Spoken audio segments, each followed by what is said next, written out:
Bismillahirrahmanirrahim. Assalamualaikum warahmatullahi wabarakatuh.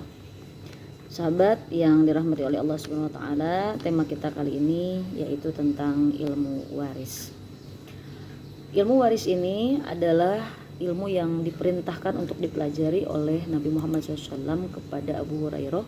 Nabi bersabda, "Ya Abu Hurairah, ta'allamul faraid wa 'allimuha, fa innahu nisful ilmi wa huwa yunsa wa huwa awwalu syai'in yunza'u min ummati."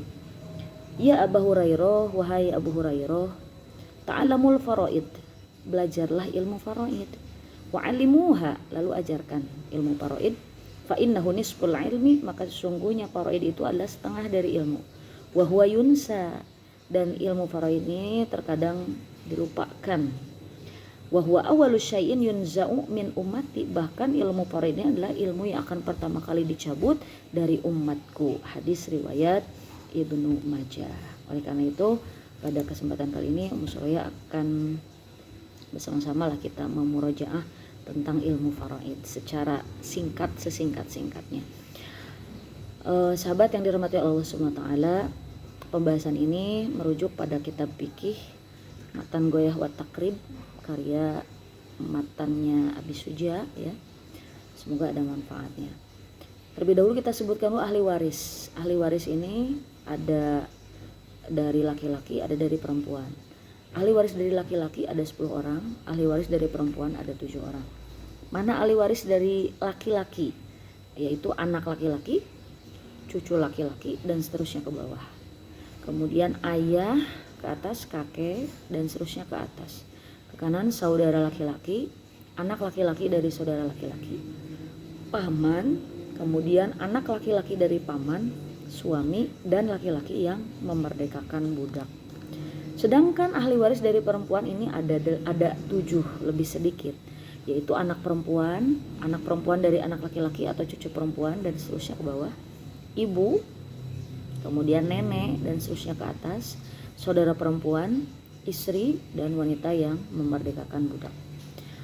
Hak waris ini tidak bisa gugur. Ada ahli waris yang tidak bisa gugur haknya. Yang pertama suami, istri, ayah dan ibu, anak kandung, baik laki-laki atau perempuan.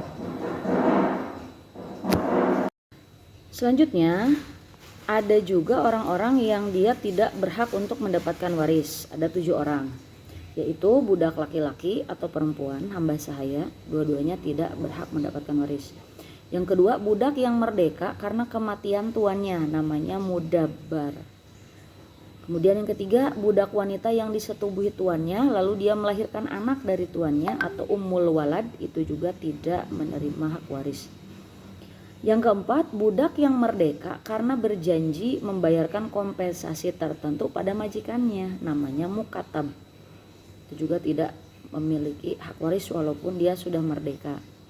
Kemudian yang kelima, pembunuh yang membunuh orang yang memberi waris, baik itu anaknya maupun keluarga terdekatnya, ayah atau siapapun, ketika dia membunuh membunuh orang yang akan memberi waris tersebut, maka dia terhalang untuk mendapatkan waris, tidak punya hak. Kemudian yang keenam, orang yang murtad dan orang yang berbeda agama. Selanjutnya kita juga mengenal dalam istilah ilmu faraid itu adalah asobah. Apa itu asobah? Orang yang mendapatkan warisan dari kelebihan harta setelah diserahkan pada ashabul furud. Jadi setelah diserahkan kepada berbagai ashabul furud yang ditentukan oleh syara, ternyata masih ada sisa. Nah, sisa ini diberikan kepada asobah. Kelebihan harta ini diberikan kepada asobah. Siapa saja asobah?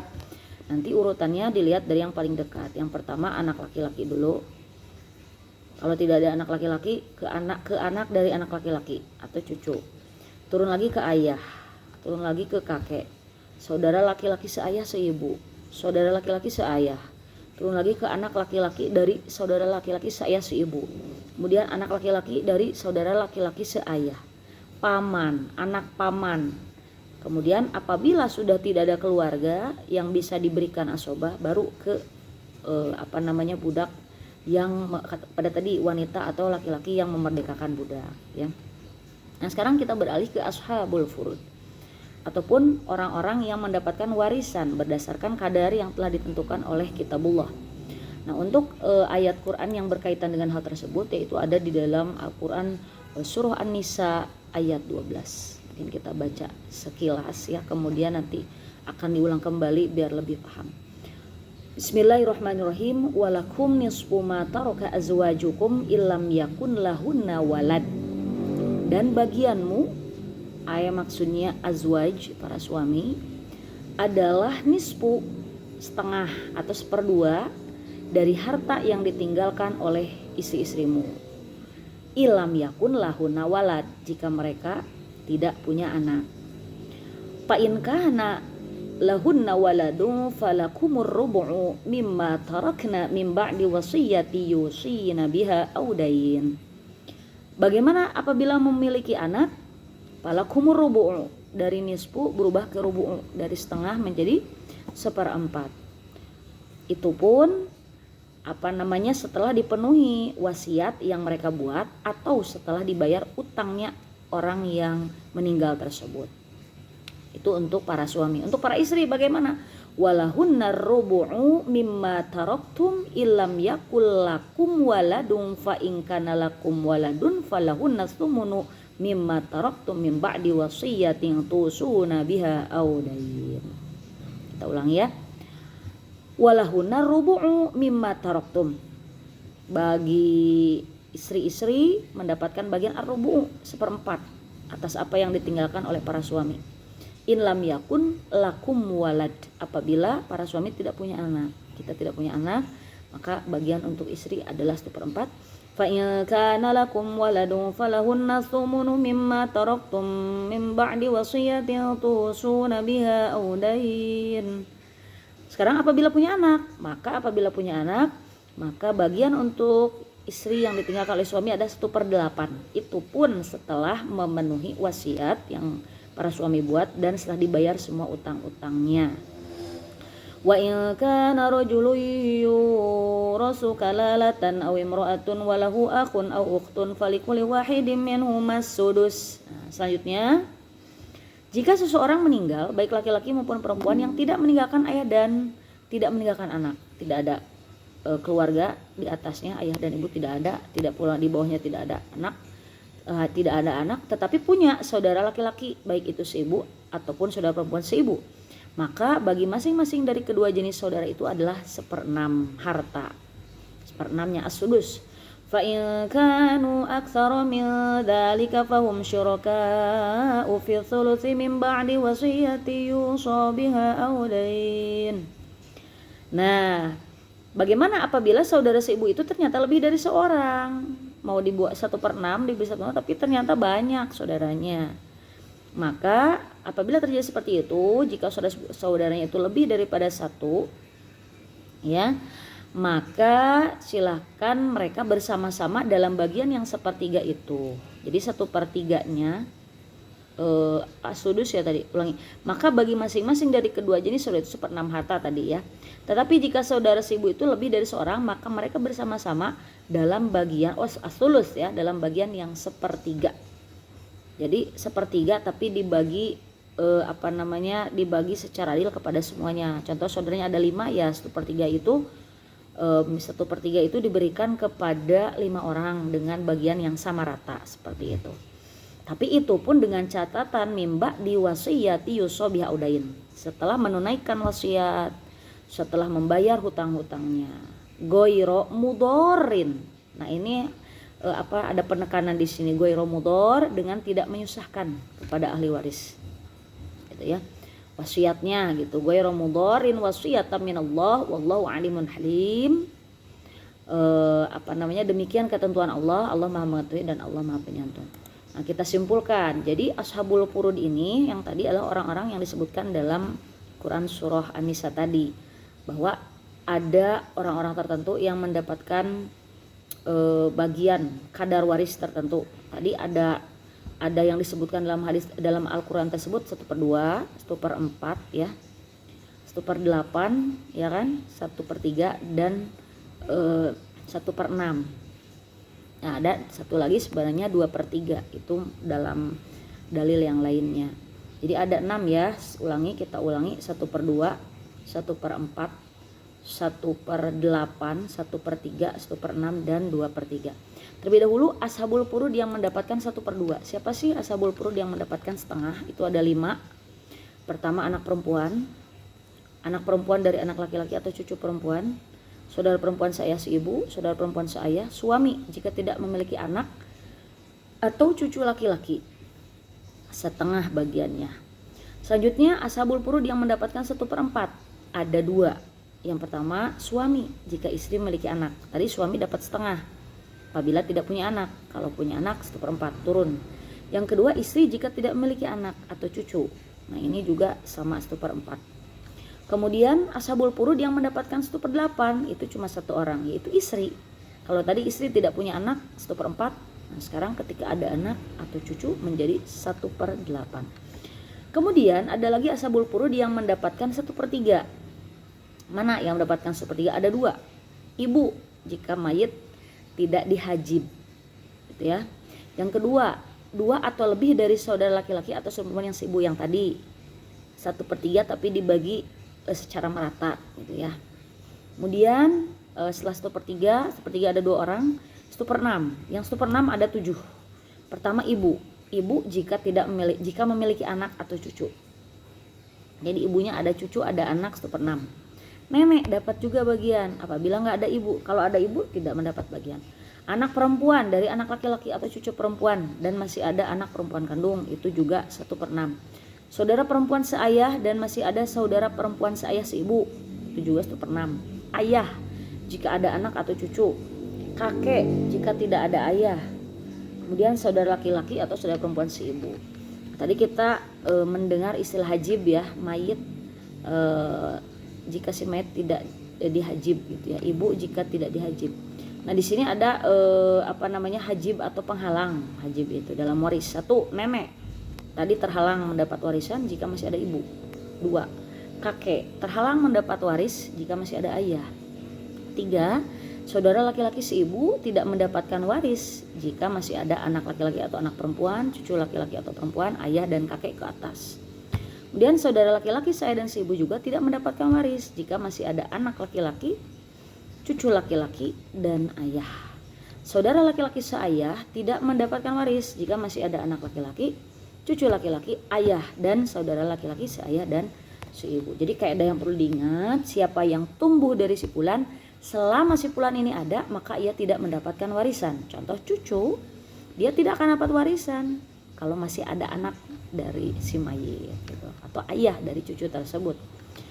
Kemudian yang menyebabkan saudara perempuan ini mendapat jatah separuh laki-laki karena ada 4 orang. 1, ada anak laki-laki, ada cucu laki-laki, saudara laki-laki seayah seibu, ada saudara laki-laki seayah, paman laki-laki, anak laki-laki dari paman atau sepupu, anak laki-laki dari saudara laki-laki atau keponakan. Tuan yang membebaskan budak itu mendapat waris tanpa saudara-saudara perempuan mereka. Oke, kita melanjutkan ke soal. Contohnya sahabat, misalnya seorang laki-laki meninggal dunia, meninggalkan 1 orang istri, 1 orang anak laki-laki, dan 1 orang anak perempuan dari anak laki-laki.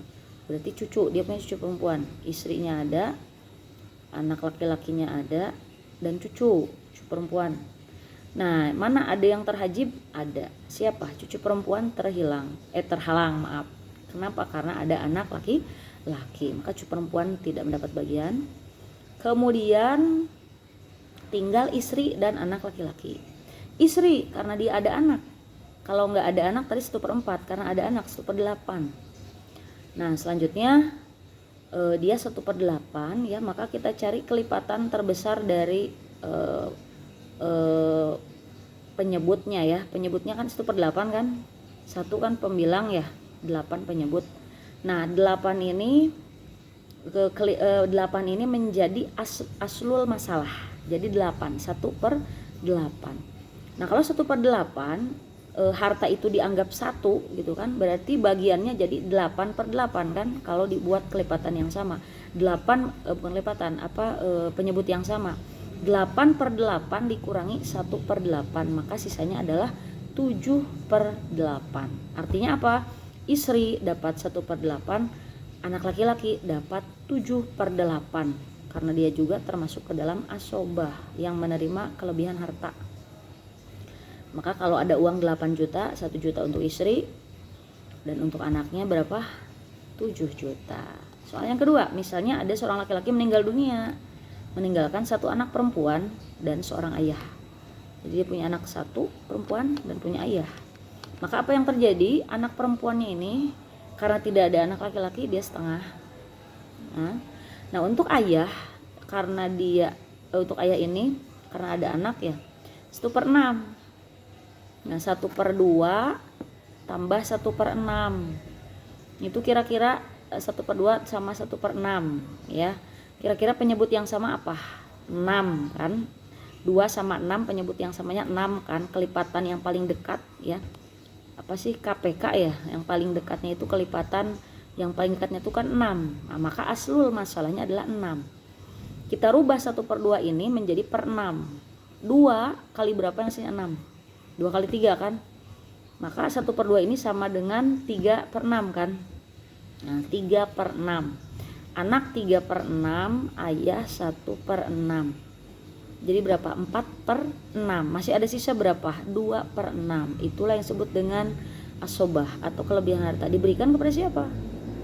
Asobah ini laki-laki ya. Berarti siapa? Ayah. Diberikan kepada ayahnya. Tadi kan udah disampaikan ya. Asobah ini ada berapa orang tadi? Nah, asobah itu ada 11 orang ya. Jadi semuanya laki-laki nih, anak laki-laki, cucu laki-laki, ayah, kakek, saudara laki-laki saya, ibu, saudara laki-laki saya, anak laki-laki dari saudara laki-laki saya, anak laki-laki dari saudara laki-laki saya, paman, anak paman, dan laki-laki yang memerdekakan budak. Ya. Ini udah ketentuan Allah Subhanahu Wa Taala. Pasti ada hikmah di sebaliknya ya. Bukan berarti ada tidak terjadi kesetaraan gender ya, tidak sama saja, cuman ibaratnya kalau suaminya dapat warisan kan istri walaupun sedikit kan bisa dapat dari anak dan lain-lain lah seperti itu. Selanjutnya seorang wanita ini meninggal dunia misalnya, maka yang tertinggal siapa? Suami misalnya ya, 1 anak perempuan, kemudian 1 anak perempuan dari anak laki-laki, kemudian 1 anak laki-laki dari anak laki-laki dari anak laki-laki, cicit. Oh ini mah jadi masih komplit ya. Dia ibunya meninggal nih, suami, tinggal anak perempuan dari anak laki-laki. Jadi pernah punya anak laki-laki gitu, udah meninggal, tinggal anaknya aja, cucu berarti. Kemudian punya cicit. Nah cicitnya ini laki-laki ya, cicitnya laki-laki. Nah maka bagaimana? Suami di sini karena ada anak ya kan, tadinya setengah jadi 1/4. Kemudian anak perempuan karena dia tidak ada anak laki-laki setengah. Kemudian anak perempuan tadi yang tadi ya, anak perempuan anak laki-laki 1/6. Kemudian nanti cicitnya menjadi asobah nanti. Asal masalahnya bagaimana? Ya tadi cari kelipatan terdekat dari 4, 2 dan 6. Berapa? 12 kan. Nah, maka asal masalahnya adalah 12. Nah, maka 1/4 dibuat jadi per 12 jadi berapa? 4 kali berapa yang 12? 3 kan? Nah berarti suami dapat 3 bagian. Kemudian setengah dari setengah dengan asal masalah 12 berarti 2 kali berapa yang 12? 6 ya kan? Berarti suami dapat 3 bagian, anak perempuan 6 bagian. Anak perempuan dari anak laki-laki cucunya berarti 1/6. Itu berarti bagiannya 2. Kenapa? Karena 6 kali berapa yang nilainya 12 berarti kan 6 kali 2. Jadi dapat 2 bagian. Nah, kemudian dijumlahkan tadi suami 3, anak perempuan 6 jadi 9 tambah 2 cucunya berarti 11 ya. Ada sisa 1 lagi, asobah diberikan kepada cicitnya ya. Seperti itu. Mungkin mudah-mudahan ada manfaatnya. Wallahu a'lam bishawab. Assalamualaikum warahmatullahi wabarakatuh.